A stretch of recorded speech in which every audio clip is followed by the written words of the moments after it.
But it is a new territory, and there's new things to be concerned about, but also be excited about, right? They're more independent, and that's exciting. Also terrifying a little bit in your mom heart, but to see them find things, I feel like the teen years, they're in activities that excite them and skills that they're learning. They're like, oh my gosh, who knew that would be something that you love? Like, how cool that that's the thing. Or, you find things that make them happy and friendships that are deeper. And it's a cool chapter to be a part of. And now we understand why hobbits have second breakfast, second dinner.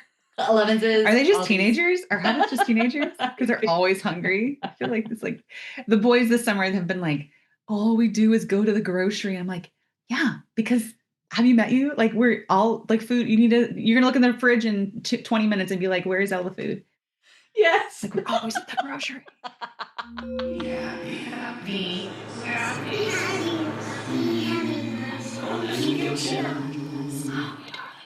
Welcome back, Mama fans. What does it mean to build a creative life that evolves through every season of motherhood? In this episode, we sit down with actor, voiceover artist, educator, and mom of two, Mary Bogh, to talk about following your calling while embracing every unexpected chapter along the way. From growing up in Louisiana with a passion for performing to earning her theater degree from Cal State Fullerton, Mary has built an inspiring career spanning professional theater, national commercials, voiceover, improv, live entertainment, and education. Along the way, she's performed with Story Pirates, worked as both a Universal Studios Hollywood tour guide and VIP guide, and discovered that creativity isn't confined to just the stage. It can transform into communities, classrooms, and everyday life. In part one, Mary talks about how her supportive family helped nurture her dreams, why she believes that creative communities change lives, the unforgettable lessons she learned working at Universal Studios Hollywood, and how improv, storytelling, and a genuine love for people continue to shape her work as a substitute teacher and a mom. This conversation also explores the importance of healthy boundaries, raising creative kids, and finding the joys in life. This conversation is light, fun, and a great summer listen. Mary's story is filled with plenty of wisdom, warmth, and laughter. Let's dive in with Mary Bogh. My whole life, I've had a very supportive, creative community. My parents are always very supportive, encouraging. And, ever since I was little, I was in dancing and acting and anything on the stage where you could wear makeup and costumes and just the whole show. Yeah. Loved it. And I was always very supported. And even now, my husband, biggest cheerleader, always my number one fan. I mean, my parents are also my number one fans, but so very creative life, very supported life. How did they know to put you in dance and all those things? It's funny. It was very much me. Like when I was 2, my mom put me in dance. I'm the youngest of 4 children. And so my siblings were all involved in different activities, but I always leaned in towards performing. And so my mom put me in dance when I was 2. And, the recital, first of all, you get to dance and learn to dance, but the recital, you get to wear makeup, you get to put on a costume, you're on a stage. And so every year that was just the pinnacle of the dance year because it was the stage. And so as I got older, I would take these acting classes, and I grew up in Baton Rouge, Louisiana. And so we have a local theater group, and they would do summer workshops. And so we would do truncated versions of longer shows. So we would do Little Mermaid, Beauty and the Beast. And it was just a blast, and that kind of ignited more of the theater and love of theater and music and dance. And, you got to do all 3 in one, doing musicals, so magical. And then I went on to college and studied theater in college and, just kept going. So you just you are the engine for starting all these things. I just knew in my heart, I don't know. I just love people. I love being in front of people, around people. And you do love people. I love people, which I thought was always a normal thing. And then the older you get, you realize most people don't like people, but I love people. I love having conversations and learning about people and why they are the way they are. And, I love kids. I love hearing kids' stories and their imaginations. And I love, creative people. I used to be a tour guide at Universal Studios for many years, and it's such a creative break room. You would be, is it? Oh my gosh. You're surrounded by actors, writers, directors, or just movie buffs, because the whole job is talking about the movies. And so we would go to, you do your tour, you come back in the break room and then do another tour. But you had so much time in a room full of creative people, and it was inspiring. And you just talk movies, talk anytime, it was a great job. I don't know why I went on this tangent about No, I love it. the That's joy. I was going to ask you about Universal because that is when I many times I have thought, oh, I would love to go work at Universal. And I'm like, how long is that walk to the It is a long walk. You got to go down the stairs and around. And it was great. It was a great chapter of my life. And I really am so grateful that, like, some of my closest friends I met through that job. And um, I did the tour, but I also was a VIP tour guide. And that was a cool experience because you could go into the movie sets and walk around the actual sets of TV shows and show your small group what it is like to really make a TV show. And, growing up and not in California, it's kind of normal here, but growing up in a different place, the fact that you could take somebody from this town to the big city and show them like, oh, this is where it actually happens. It was magical. It was a magical job. So I did that. And then they also had a show there. I was in the very last cast of the Terminator 2 3D show, which was a stunt show. It was so fun. But that show closed that year. And yeah. So yeah, I loved working at Universal. I did the stunt show. So there was a part, it was the Terminator show, and there was this woman, she was this corporate woman, she greeted the audience, and then she took them into the main stage, but she was kind of evil, and then she gets choked out. Well, it was always like, very, welcome to this and that, and you talk and be like, okay, let's go. It was very, it was great. That was a fun job too. That was a cool, just adults dressing in costumes and pretending to die because you would do that show in little increments throughout the day. It was like little tiny shows throughout the day. And anyway, lots of fun. But places like theme parks or cruises or things that you think outside of the normal. I auditioned for this job and da-da-da. It's an experience outside of just being on a show or a commercial, or it's like a lifestyle. I don't know. It was great. Yeah. And the chapter's closed now. You can only go for so long, but it was great. I loved it. Oh, that's fantastic. Yeah. Oh, I love that. I got chills when you did I guess she's not, I said baddie, you said. Oh no. Yeah. But she's more of like an elegant corporate. Oh yeah. She was very like, oh, I'm the boss and you're the nothings, that kind of. So good. You have that voice. I've said it before that I think of the Dune, like the Bene Gesserit. Yes. It's like you can like will people to do things with your voice. Wouldn't that be nice if we could just do that in our lives? Just do as I say. Yeah. It's funny, actually, the first time, so we were talking about the Baton Rouge Little Theater workshops they would have.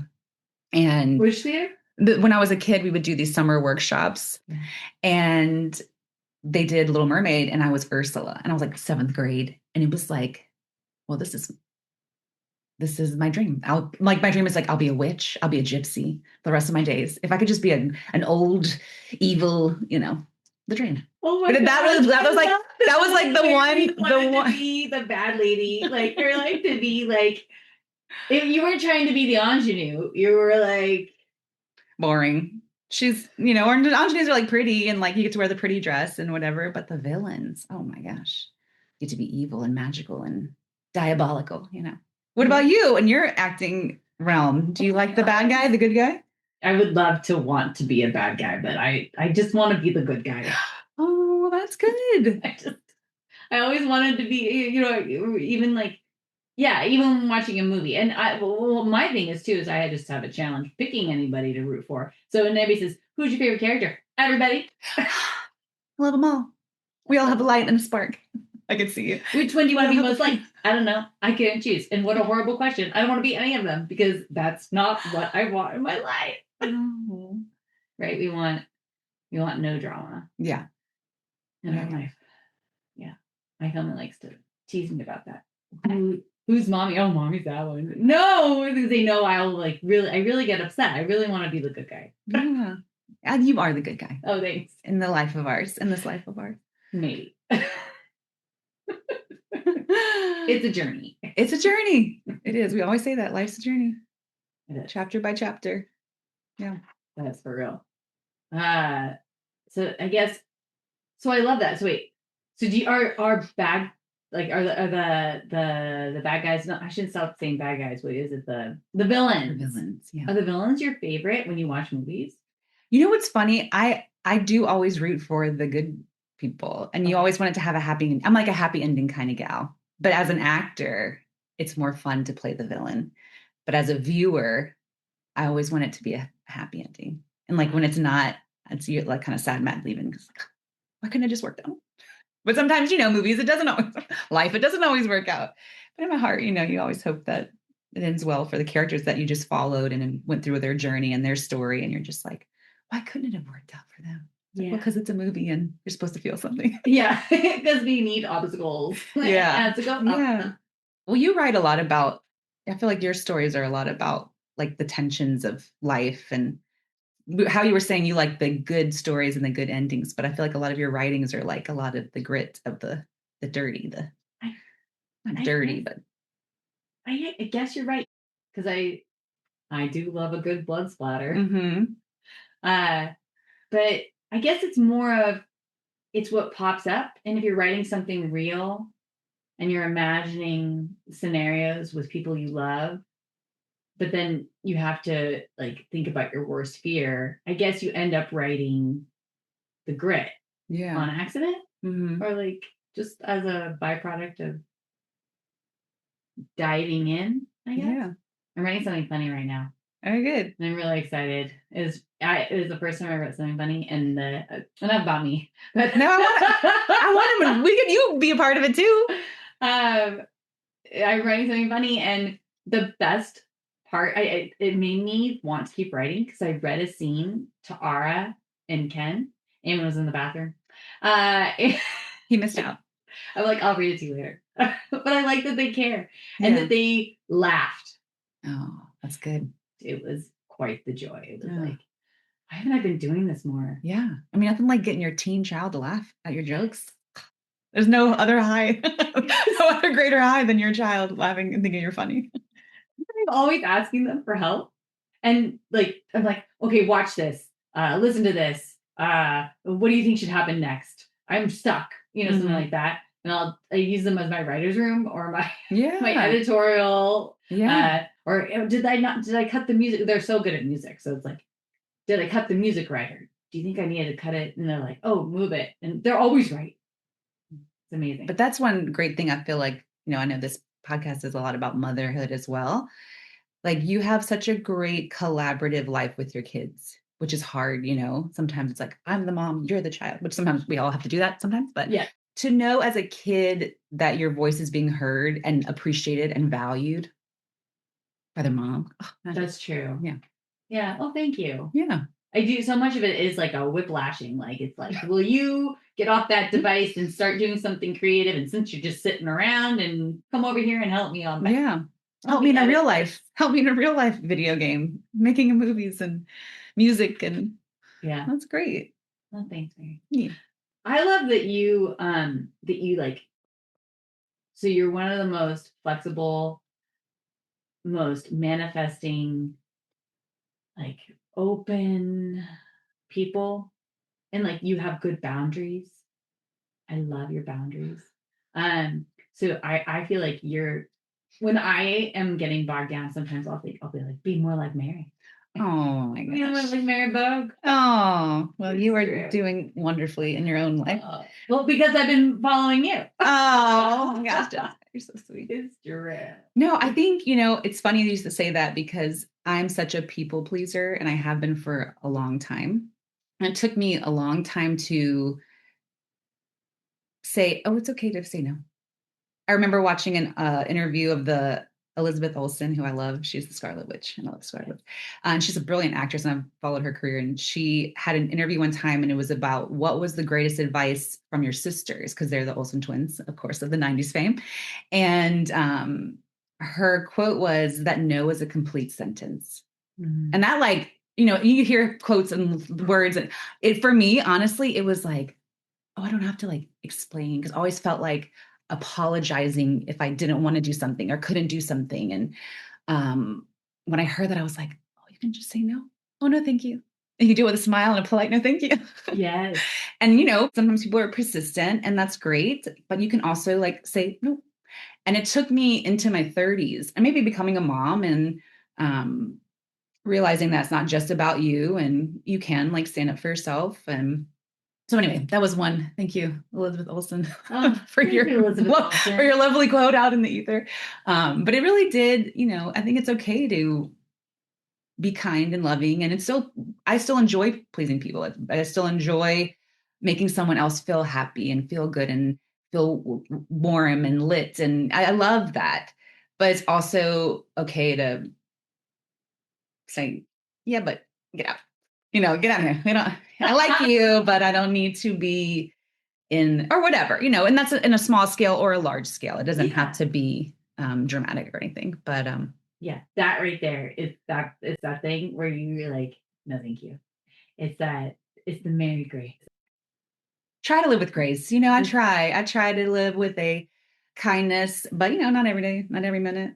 We all have our, but you don't show it. You just see me with a kind light. You see me in a rosy light, but I can be, I see you. I see you often. I see you a lot. That's true. We do get good quality time. Creative Mamas Unplugged is produced by Breatheasy Productions with music by Jeremy Jurin. If you enjoyed this episode, please don't forget to give my mama 5 stars and keep coming back. Thanks to us kids, there are plenty of stories to tell. And you are not alone. We are inspired by you. Thank you for joining our Creative Mamas community. Support Creative Mamas Unplugged on Patreon to get your name in the credits, receive extra content, and earn some fun prizes. With this, we can keep creating, uplifting, and growing this incredible community together. We love you so much. Applause.